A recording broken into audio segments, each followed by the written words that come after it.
I'd like to welcome you to our March 2018 Contemplative Education webinar, Enacting Human Revolution, the Inner Social Justice Movement with Kamilah Majied.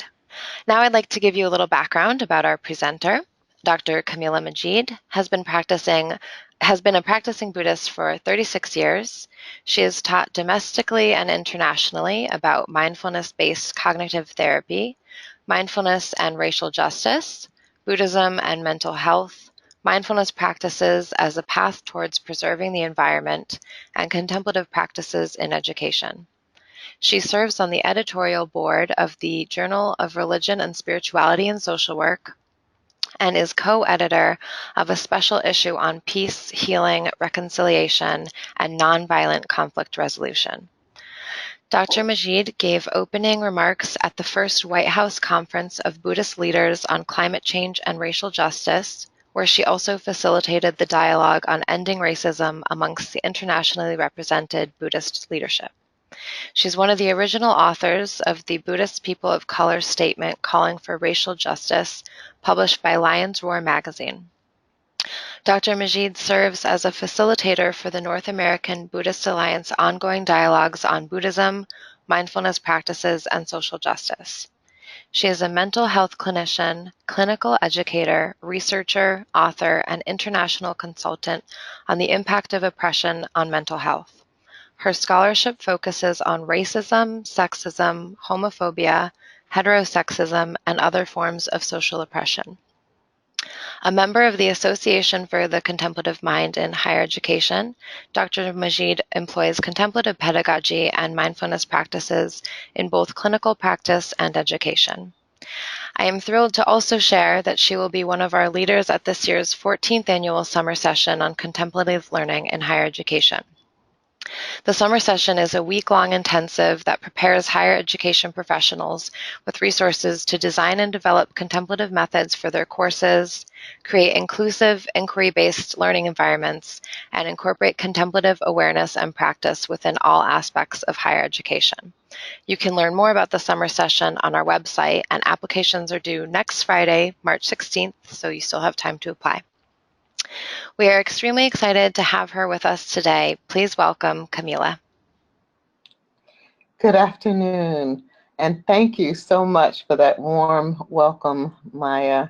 And I want to extend my deepest appreciation to the Association of the Contemplative Mind in Higher Education, to C-Mind, and to Maya and Carrie and all of the wonderful supportive staff that have been so incredibly supportive in helping me to think about bringing this wonderful topic for discussion today. And I really, really deeply appreciate their assistance and so deeply appreciate the attendance of everyone here today.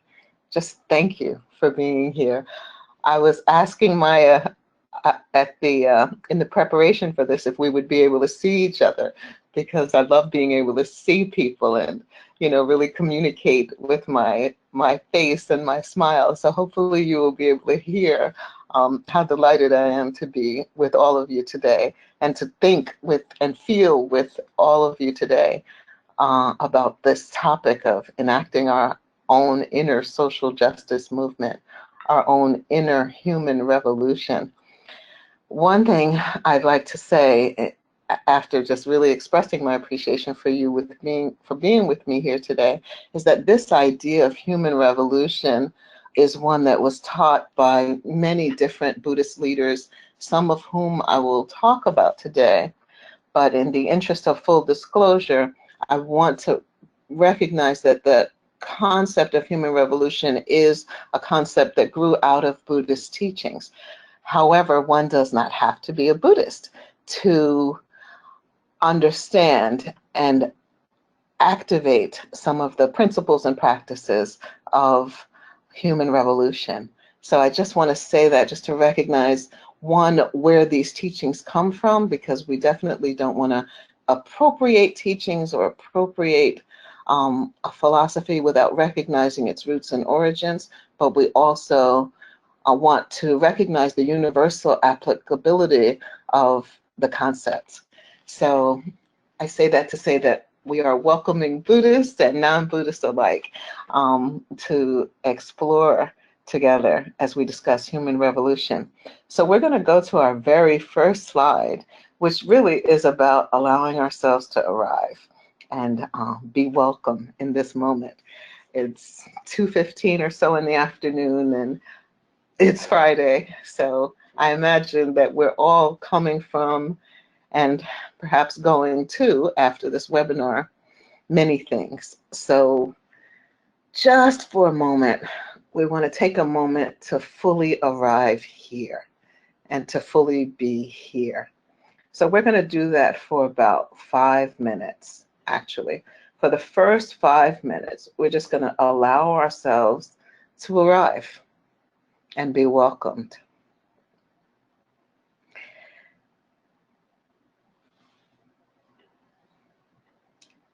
To begin this period of arriving, and to begin each period of reflection as we do reflective exercises throughout the webinar, I'm going to use a bell to begin the reflection, and then a bell to close the reflection.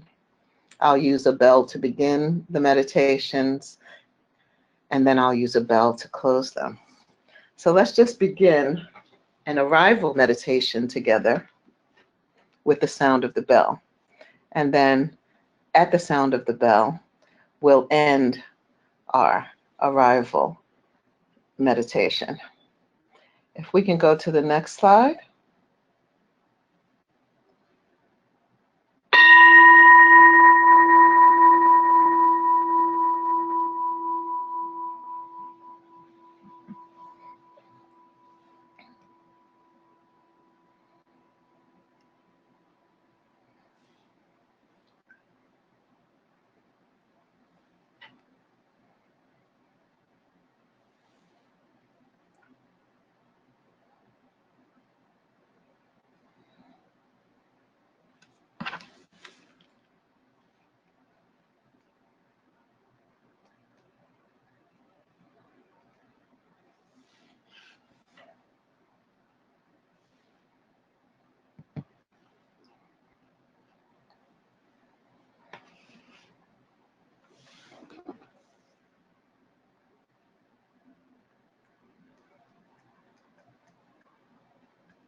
So as we arrive, we're welcoming and noticing our bodies, noticing our neck, our shoulders. How do they feel? Let's bring them here. Let's bring our legs, our back, and our feet. Let's invite our body here and invite it to relax. Noticing places that feel good. Breathing in gratitude for places in our body that feel good. Noticing places in our body that feel discomfort. And wrapping compassion around the places that feel discomfort.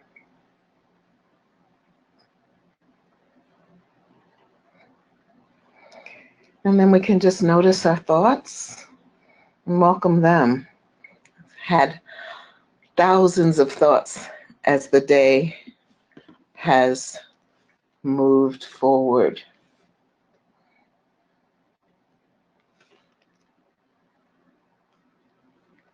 So on this arriving and welcoming meditation slide, you'll see lots of phrases. Noticing our thoughts, welcoming them without clinging to them. Just allowing our thoughts to arrive. We're not clinging to them. We're not pushing them away.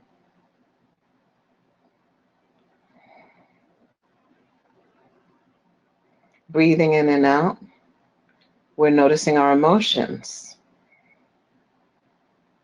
without clinging to them or pushing them away. Just notice them. Let ourselves arrive emotionally.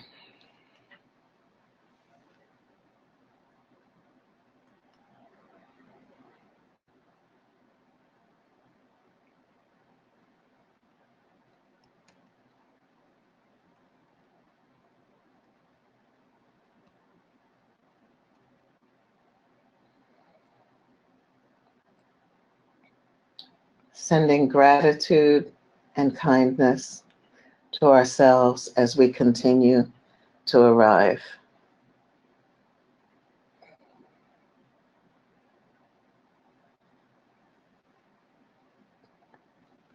If you like, you can deepen the breath, taking a long, luxurious 4 or 5 second inhalation.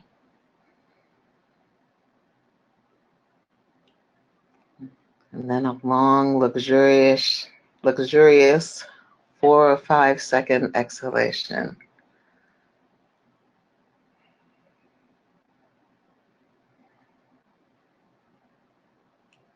Noticing that people are continuing to arrive. Our dear colleagues, those we know, those we don't know, coming in from their day. We can welcome them as we sit together, supporting each other across space and time, welcoming one another to this moment together. We arrive and we welcome ourselves. We arrive and we welcome each other.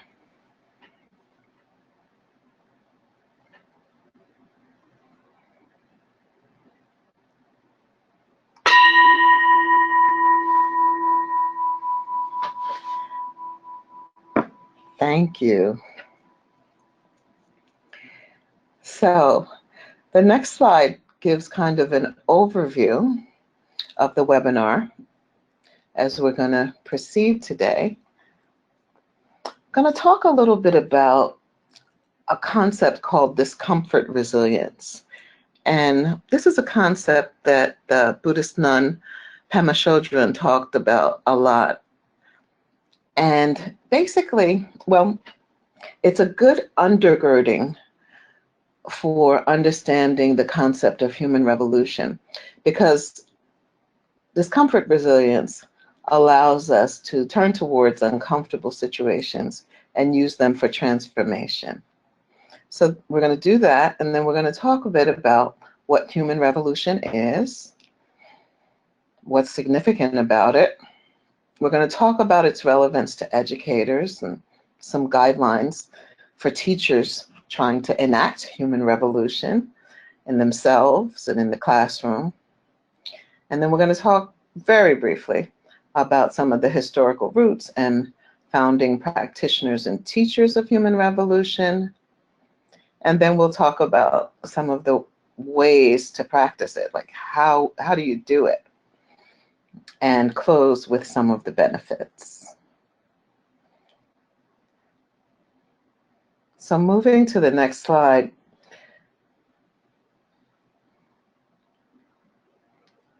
This is pretty much what discomfort resilience involves.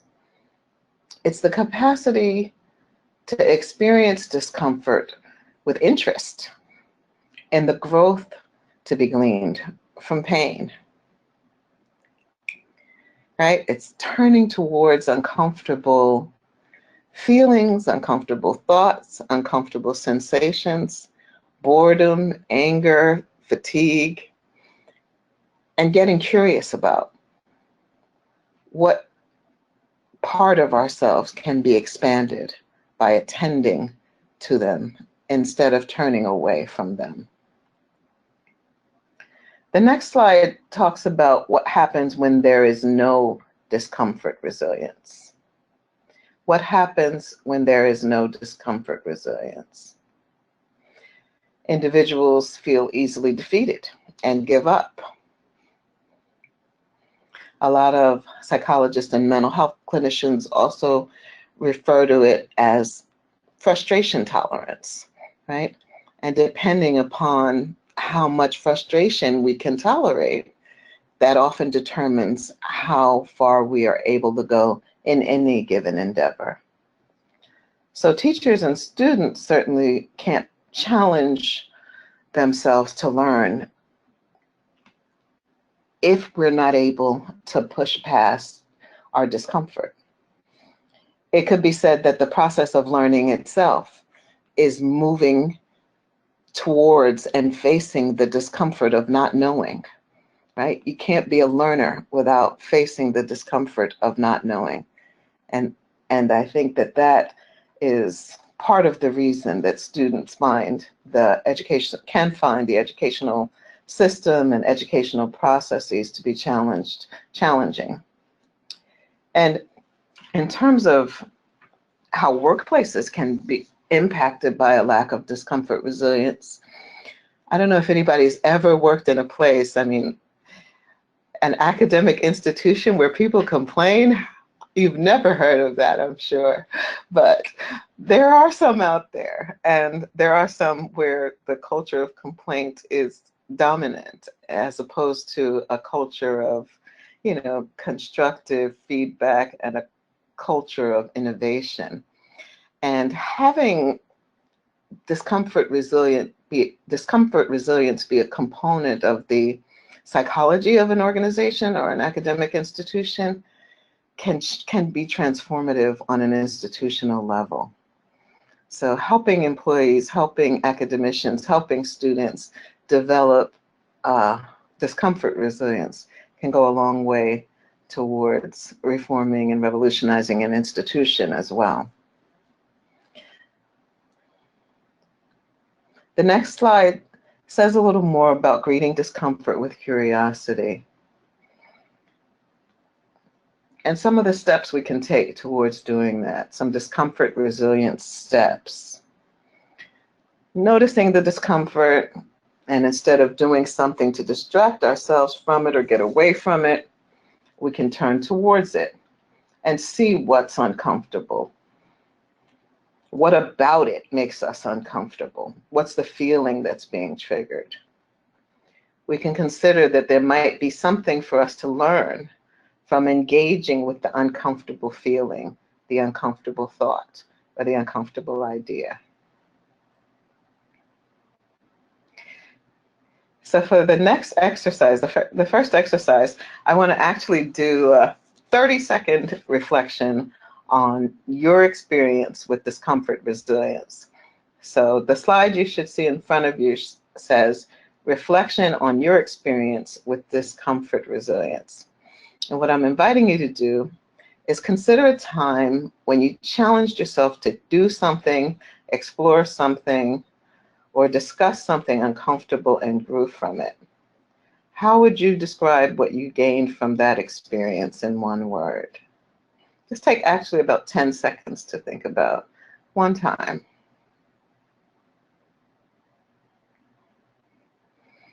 Often when I ask people that question, they say, well, I gained courage because I didn't think I could face that. Or I gained humility because I realized there was something I didn't know. The next slide, this meditation on discomfort resilience, invites you to think more specifically about it with reference to a student. Consider what students you enjoy teaching the least. I think as teachers, we like to think we enjoy teaching every type of student, and we have never had a student that was a challenge or uncomfortable to engage with. But if you have ever had one or have one now, I invite you to just envision them in your mind and turn towards them with appreciation and consider, what would it be like to delight in this relationship? what could I gain from turning towards this uncomfortable relationship? So I'm going to ring the bell, and we're going to take about 20 seconds so that everyone has an opportunity to just reflect on a challenging student relationship or collegial relationship and consider what it would be like to turn towards that.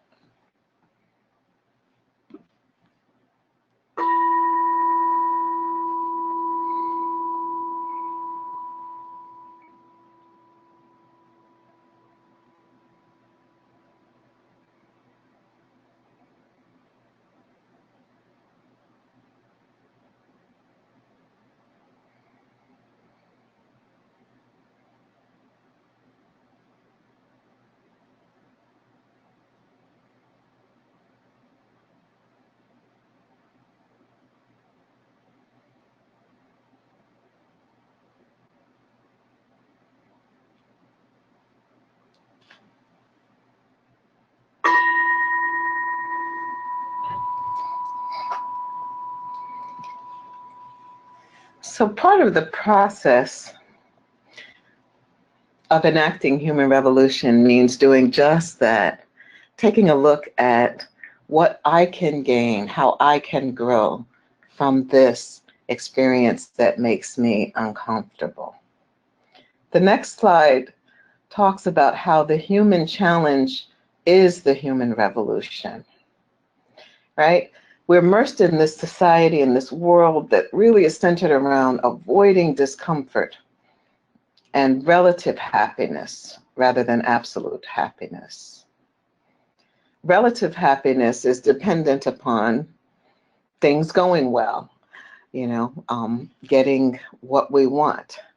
But absolute happiness is not subject to the same variability because it's not dependent upon external pleasures or external comforts. So in working to develop and to advance our human revolution, we're striving to experience absolute happiness, which requires that we turn towards discomfort. And in doing so, we're able to move towards our greater self, which is capable of caring deeply for ourselves, others, and all of humanity. We can think about our difficulties as the muddy swamp from which the flower of our enlightenment blooms. The next slide, What is Human Revolution?, has a depiction of a lotus flower on it. The lotus flower is symbolic in Buddhism for many reasons, and one of them is because it blooms from a muddy swamp, symbolizing the growth and beauty that can emerge from the muck. The term human revolution was coined by José Toda, who used the term to express a central idea of Nichiren Daishonin Buddhism, which is that all people are capable of attaining enlightenment. Enlightenment is the ability to see reality clearly and engage with it in a way that is completely present and that moves everything in a positive direction. Toda also asserted that an individual's inner transformation, this human revolution, can actively change circumstances around us and environments around us. And I think many of us have seen that sometimes if we shifted internally, that caused a shift in how others responded to us. The next slide has a quote that contextualizes human revolution in the context of the kinds of revolutions that we're more used to hearing about, right? There are all sorts of revolutions: political revolutions, economic revolutions, industrial revolutions, scientific revolutions, artistic revolutions. But no matter what one changes, the world will never get any better as long as people themselves remain selfish and lacking in compassion. In that respect, human revolution is the most fundamental of all revolutions, and at the same time, the most necessary revolution for humankind. And that's from renowned teacher and educator Daisaku Ikeda. The next slide talks about the significance of human revolution.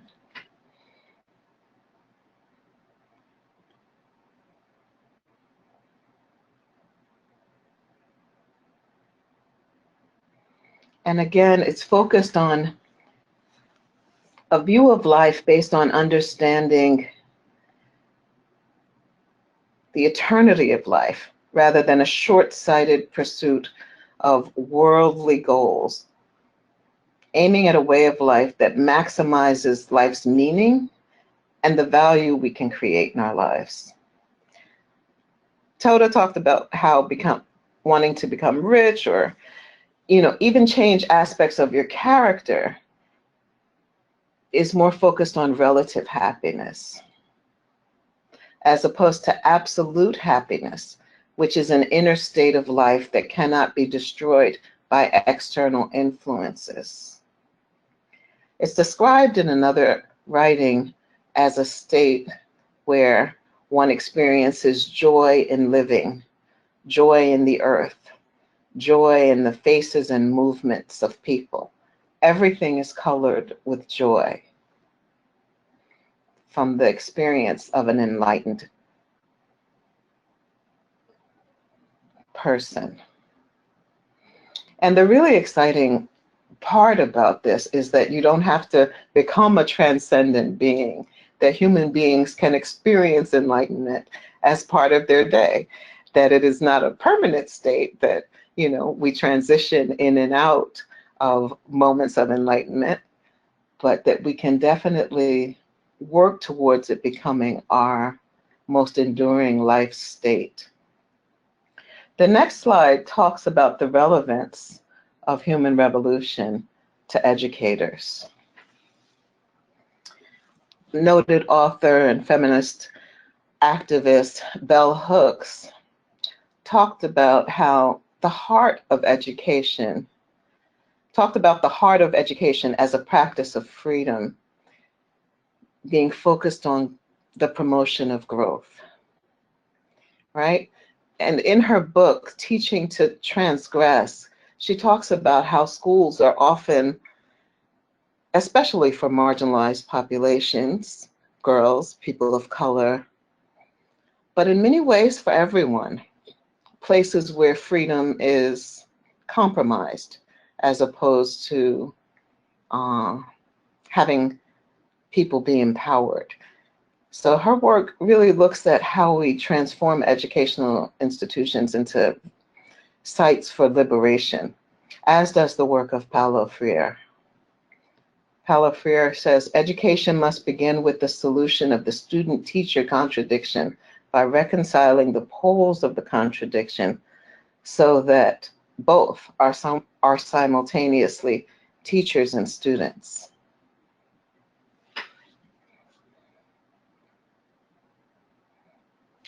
The next slide, Bell Hooks offers another thought for us.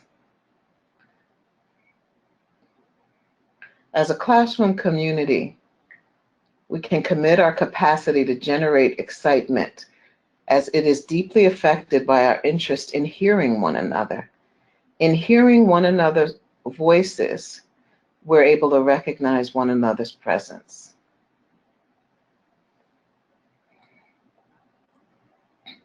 The next slide contains some guidelines to teachers on how to enact human revolution in the classroom.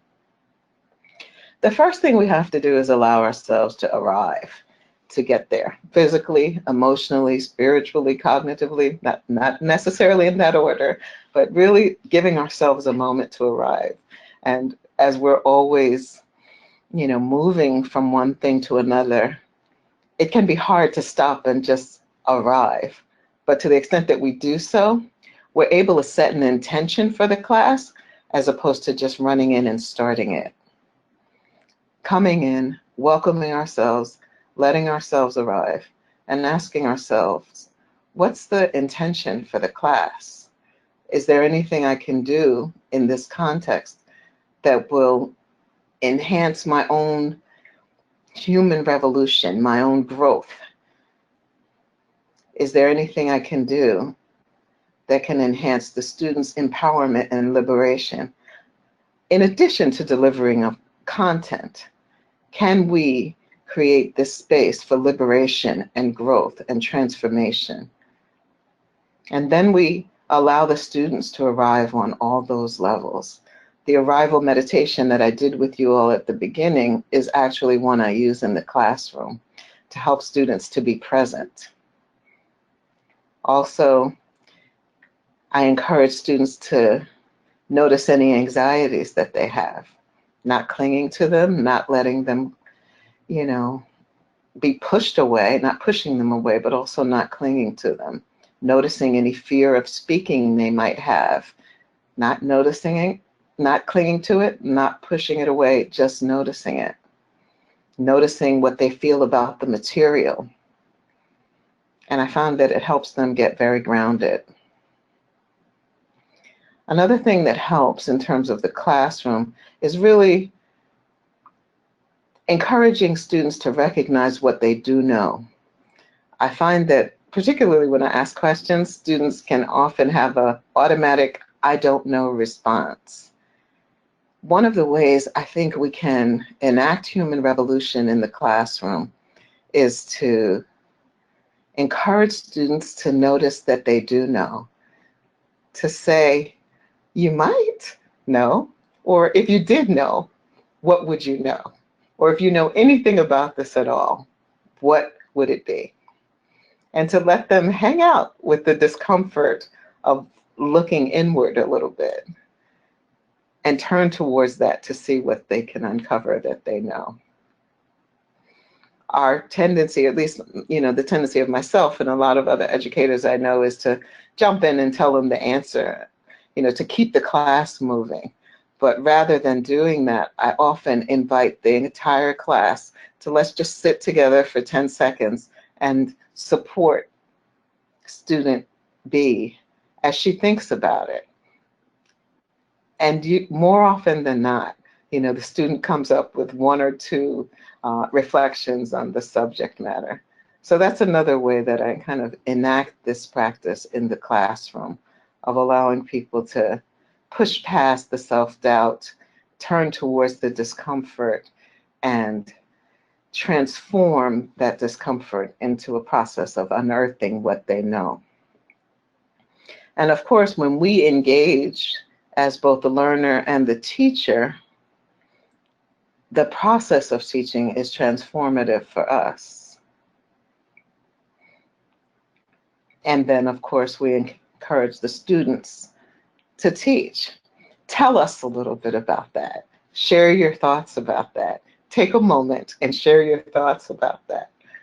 When I do that in the classroom, give them the opportunity to teach a little bit, I see that as very transformative for students. The next slide is moving into a little bit of a historical overview of both Buddhism and some of its historical founders, including Shakyamuni, but I'm going to kind of skip through that for the sake of time. I think it will be available for you to come back. I think most people know that Shakyamuni was the prince, but one who left the princely life to, actually turn towards suffering and see what aspects of human suffering could be explored to grow wisdom.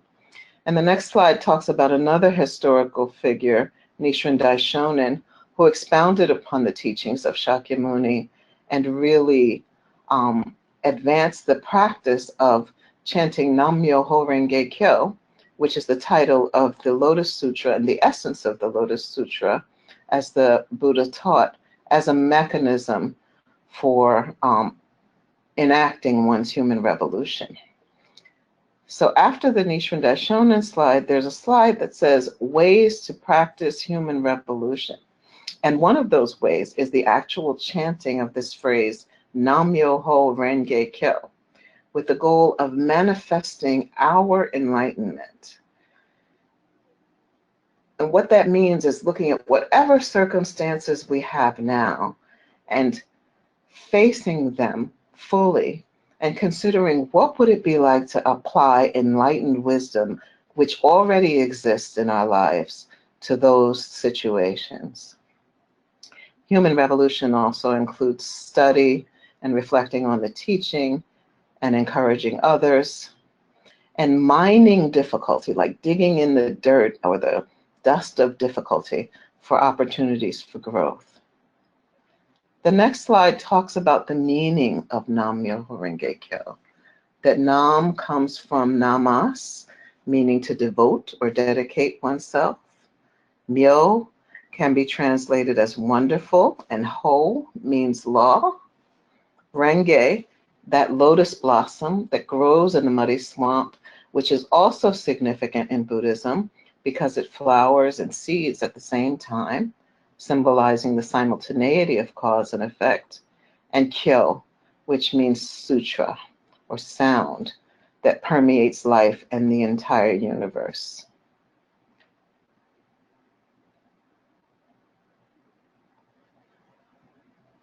So the next slide shows people actually chanting Nam Myoho Renge Kyo. So what I'd like us to do is to try it for about 10 seconds. I'm going to ring the bell and say the phrase, and you can say it with me because no one can hear you, so you don't have to worry about whether you get it right. And as we chant the phrase, I invite you to consider one or two challenges that you're facing, turning towards them in your mind and considering what it would be like to face it with your enlightened wisdom. As we chant this phrase, let that be what's in your mind, facing a challenge with enlightened wisdom. Nam Myoho Renge Kyo.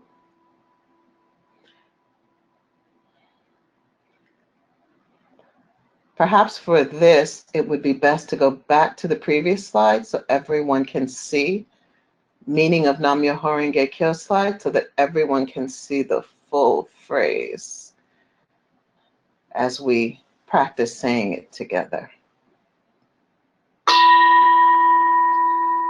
Nam Myoho Renge Kyo. Nam Myoho Renge Kyo. Nam Myoho Renge Kyo. Nam Myoho Renge Kyo. Nam Myoho Renge Kyo. Nam Myoho Renge Kyo. Nam Myoho Renge Kyo. Nam Myoho Renge Kyo. Nam Myoho Renge Kyo.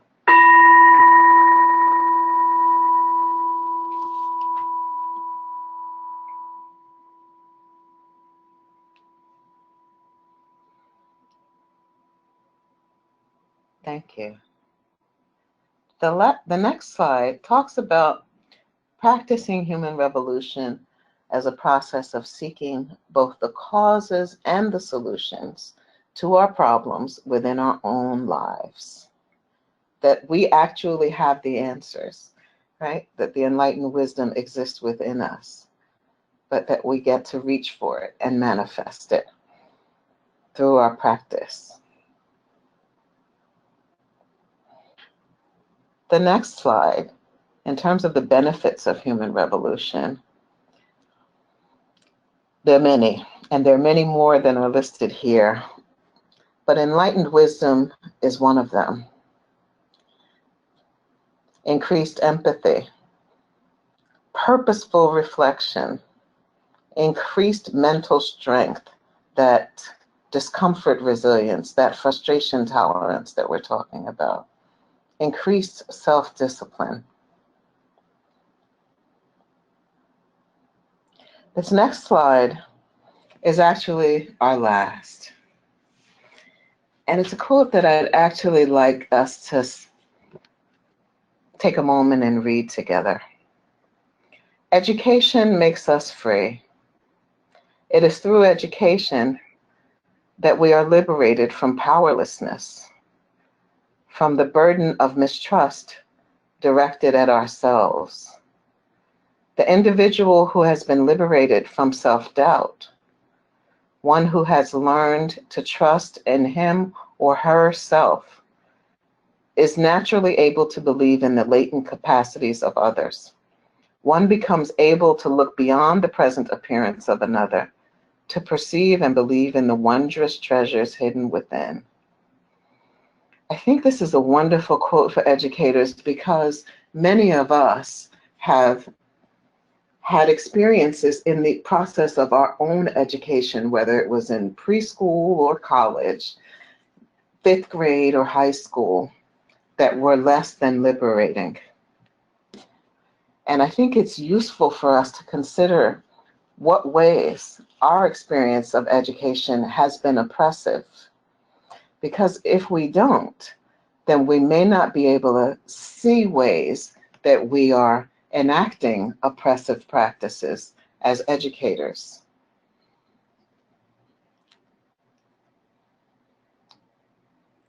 So what I'd like for us to do for the last meditation of the day is to just take 30 seconds to consider, in what ways was I oppressed in my process of being educated? And what oppressive practices might I eliminate from my experience of teaching students? And as I say that, I want to really emphasize that, we never mean to be oppressive towards students. Like, I think about, for example, even when I want students to just settle and be quiet, I realize that I'm interrupting a very natural process, which is them engaging with one another. So as you reflect on this, I invite you to really be very gentle with yourself and notice the ways your educational experience may have been oppressive, and consider, how can my experience of educating others be more liberating than it already is? Let's reflect on that together for 10 seconds.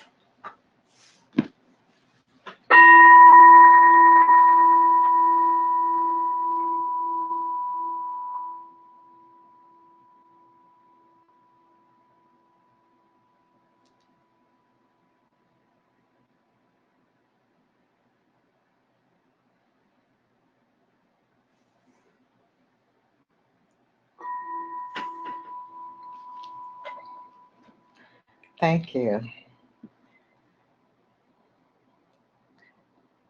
So with that, I will move to the final slide that says thank you, and just say how deeply I appreciate having the opportunity to think with you in a webinar format about human revolution and share some of the concepts, and to say to you that I am so deeply interested in your ideas and your questions, and I want to use the rest of the time for that.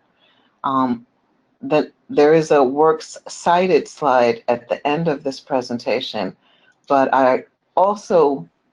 there's a tremendous body of literature and information on all of the concepts that I've talked about here today that I'm happy to share more resources with you all about.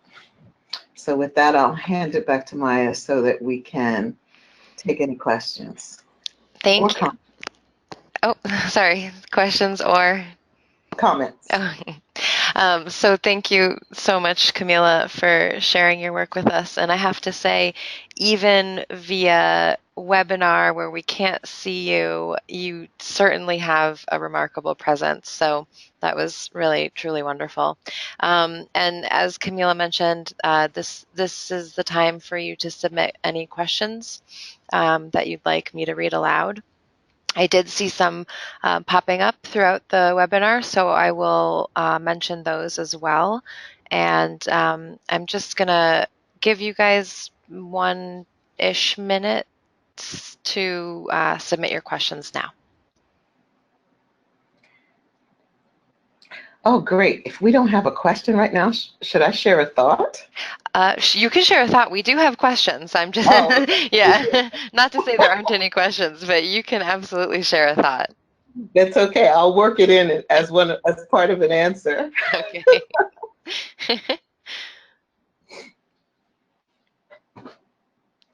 Okay, I can get started. Actually, there's quite a few building up here. So there were a few responses to some of the prompts that you shared with us. There was just a thank you for sharing the arrival practice, which I know we probably all needed. And someone, I think, was responding to one of the first prompts about what emotion or what feeling came up during one of the reflection meditations, and that was calm. That's great.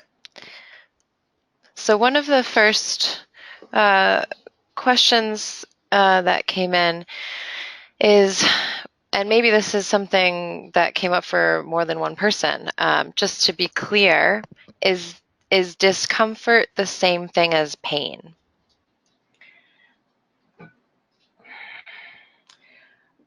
I think they can be considered along the lines of degree. If you are in extreme discomfort, then I think that pretty much qualifies as pain. But when I say discomfort resilience, I mean having the capacity to increase the degree to which we can turn towards pain. So I say that to say that yes, you can use the word, you can switch the word pain there, but what I don't want you to think is that I'm saying all pain is great. Let's just be in pain all the time. That's not what I'm saying. Well, of course, if we are in a situation that's causing physical or emotional pain and we recognize it as unhealthy, right? And that there is nothing good to be gained about being in this painful situation. For example, if my foot is stuck in the door, I don't need to keep it stuck in the door to see how I can grow from that pain. I need to take my foot out of the door. We don't need to stay in a painful situation just to endure the pain and to to suffer. But if we are in a situation from which we cannot escape, right, then we get to use the pain of that situation to say, okay, I'm in this. If my foot is stuck in the door and I can't get out, that I'm going to have to wait for someone to come and get me out. I was stuck in an elevator once, so I kind of had an opportunity to practice this.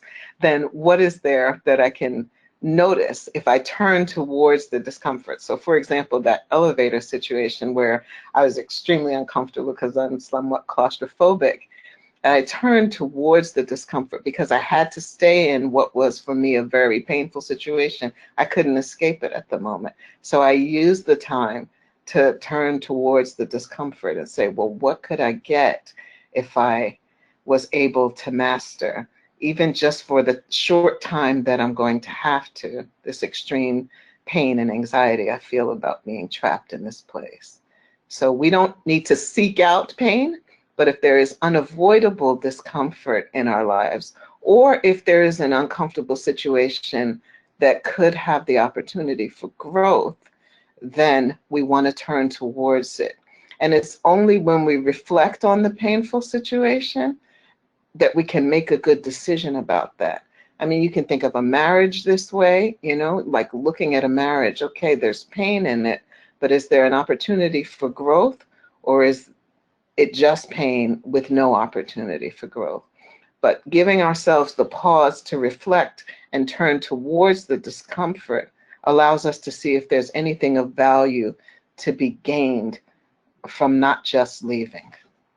Does that answer that question? I hope so. I think so. The next question is, and I think this was in response to talking about students, encouraging students to not cling to their anxieties. The question is, how can they not cling to the anxieties? So, how do you help them let go of them? That's a great question. It really is, especially because, even trying to help students to meditate in the classroom brings up anxiety for them, because something about the pace of school and the pace that most students have become accustomed to in school, there is nothing about it that involves slowing down and relaxing.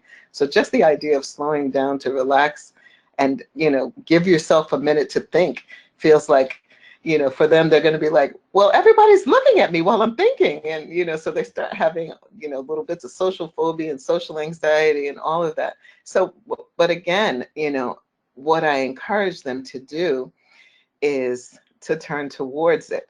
And there are degrees to which students are going to be able to do this. I think that we get to meet people where they are and, respect people's willingness to step out on this ledge of discomfort resilience. But what I often do is I model it for them. I'll be talking and then I'll stop talking for 10 seconds and just breathe, do deep breathing exercises and say, I'm going to just calm myself internally and do some deep breathing while you all stare at me, and then I do it. And then they see me navigate that, and then they're often more willing to try it. So in answer to how I get the students to manage their anxiety is I tell them to take a few deep breaths, and I have the entire class, invite the entire class to take a few deep, luxurious 4-second inhalation, 4-second exhalation breaths while we support our colleague in thinking. And as the class community, class tends to build community, students feel less anxiety about it as time goes on. But the first couple of times, it's us, the educators, who have to tolerate the discomfort of teaching the students something that's going to make them uncomfortable. So we all get to, build our discomfort resilience together. But one of the things that really helps is the deep breathing, because of course that relaxes the hippocampus and the central nervous system so that the students are able to just get some calm, and that helps with the anxiety as well. Thank you. The next question is, can you speak a bit about how to present and work with these ideas in a secular way? The person asking the question is working in a public college. Yes, absolutely. So, yeah, I don't generally talk about Buddhism because I was teaching about this particular concept of human revolution, which I think is, which is very profound and has many more layers than I was able to talk about in our short time today, but which really undergirds how I try to teach. I think that we can just talk to students about the concepts such as inner transformation. For example, whatever discipline you're teaching, whatever the field of study, the student wants to have a sense of mastery around it. But the greatest form of mastery they can have is mastery of their discomfort about what they don't know, right? That if they can feel completely comfortable with unknowing, then their anxiety about the topic fades. And then there's just curiosity. And when they don't know something, there's more curiosity. So I think that is one of the ways that we can help students use the idea of discomfort resilience and human revolution without referring to any religious without making any religious references. Again, in deference to our understanding of cultural appreciation, I think it is important when students, especially if students ask follow-up questions, to say honestly, where these ideas originate from, particularly as a lot of the Buddhist teachings and ideas originate in the East and from people of color. There's a lot of discussion of how that's being co-opted in Western society with almost no acknowledgement of some of the Asian origins of a lot of this thought. So that's why I think it's important to, when we can, acknowledge that, because it acknowledges the breadth of human experience that has contributed to understanding of ways of being in the world. But I think we absolutely can just help students to recognize that their internal freedom, their liberation as scholars and thinkers and practitioners of whatever discipline you're trying to teach them, is enhanced by their ability to turn towards their own discomfort and release it, and look in that discomfort for, how can I grow? What am I afraid of? What is this anxiety telling me? So that every course you're teaching, whether it's chemistry or calculus or psychology or social work, becomes an opportunity for the student to experience this sense of liberation and the sense of empowerment. Thank you so much. So I'm just going to do a quick time check. I know we started a little bit late, and again, we apologize for that. I think that, Kamilah, if you're comfortable with it, we'll take 2 more questions. Sounds good. Okay, and so the next one is, how do you introduce these concepts to students who may be unfamiliar with them or skeptical of them? Well, I think you can start very simply by saying to students that, breathing is good for you and it helps you calm down. So doing deep breathing exercises is one of the things we'll start class with, just to help everyone relax and settle.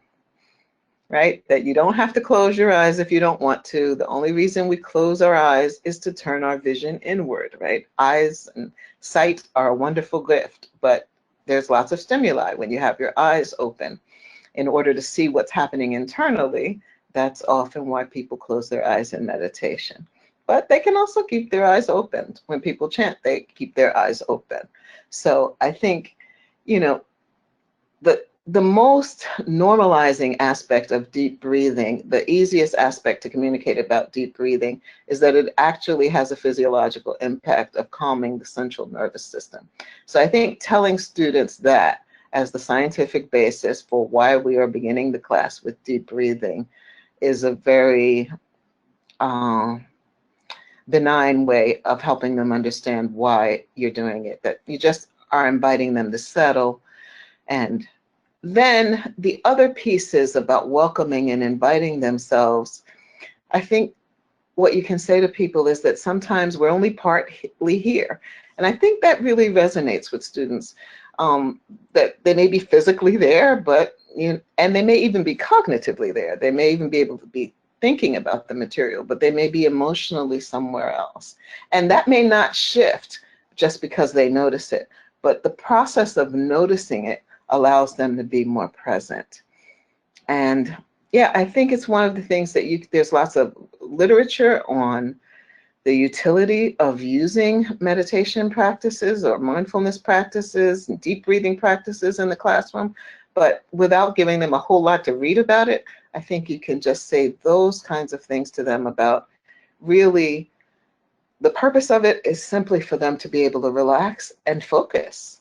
The purpose of it is for them to be at ease in their learning experience and to feel free in their learning experience. Like, when I present it to them, I'm like, this is for you to feel at ease and free and liberated in this classroom, in this time, and in this space together. And when it's presented that way, they feel like, okay, yeah, sure, I'll try it. So I just have to say, there's so many Really great questions that are coming in. And again, I apologize that we can't answer all of them together with Kamilah. So I think the last question that I'm going to share and present to you is, can you say a little bit more about applying discomfort resilience to social justice contexts? Absolutely. Well, the thing that makes social justice hard is that everybody wants to be comfortable and people have different comfort zones, right? So, what is necessary to achieve social justice is that we step out of our comfort zone and expand our notion of what social justice is. So, for example, if I'm working for the rights of children, am I also able to think about the rights of adolescents, right? And what about when the rights of children and adolescents are in conflict with one another? What if this is what the advocates for the right, A is what the advocates for the rights of children are saying, and B is what the advocates of rights for adolescents are saying, and they don't jive. Discomfort resilience means I can tolerate and I'm actually interested in the conversation and the opinions of those who firmly disagree with me. Um, Reverend Angel Kiddo Williams has a wonderful book, Radical Dharma, that talks a little bit about just this, about turning towards having conversations with people who one profoundly disagrees with, and developing a vision of social justice that's inclusive of the dialogue that emerges from both people or all people transforming. So the key to social justice is not my opinion. The key to social justice is the perspective that we're able to arrive at collaboratively, with the one caveat being that the dignity of human life is always valued and respected. So the way that discomfort resilience applies to social justice endeavors is that when if there's a social justice topic that you're interested in and a social justice topic that you are not interested in, that you will actually do some reading about the social justice topic that you are not interested in, so that you can expand your vision of social justice, right? So if I'm interested in environmental justice, but not so much interested in LGBTQ issues, then I'm going to see if I'm going to explore my discomfort. Why am I uncomfortable with that? Or it could be the other way around, right? I'm a social scientist, so it took some time for me to start engaging in the environmental justice movement. And I realized that that was about my discomfort with my level of knowledge around the natural sciences. But then once I pushed past that discomfort, feeling like I didn't know enough about natural sciences to be engaged in the climate justice movement, then I really got interested. And then I started to learn more about natural sciences and climate justice. So in terms of how we use discomfort resilience to advance social justice, I would say turn towards the social justice issues that you feel least inclined to turn towards, or that bring up the most guilt or the most shame or the most fear or the most self-doubt, and say to yourself, maybe I could learn something if I explored this. How could I grow? How could my human revolution advance if I turn towards a social justice issue? I really feel like that's just the perfect way to close this webinar. Again, Kamilah, I just want to say thank you so much for sharing your work with us, and to everyone who is listening, thank you for joining us today. I also want to say I'm so looking forward to continuing to work with you, Kamilah. If anyone missed it, Kamilah will be one of the leaders at the 2018 summer session this summer. And to remind everyone, this webinar has been recorded and will be available on the website soon. Our webinars are made possible by your support, and we invite you all to make a donation and check out our webinar archive at www.contemplativemind.org. Thank you all so much for listening, and I hope you have a wonderful rest of your day.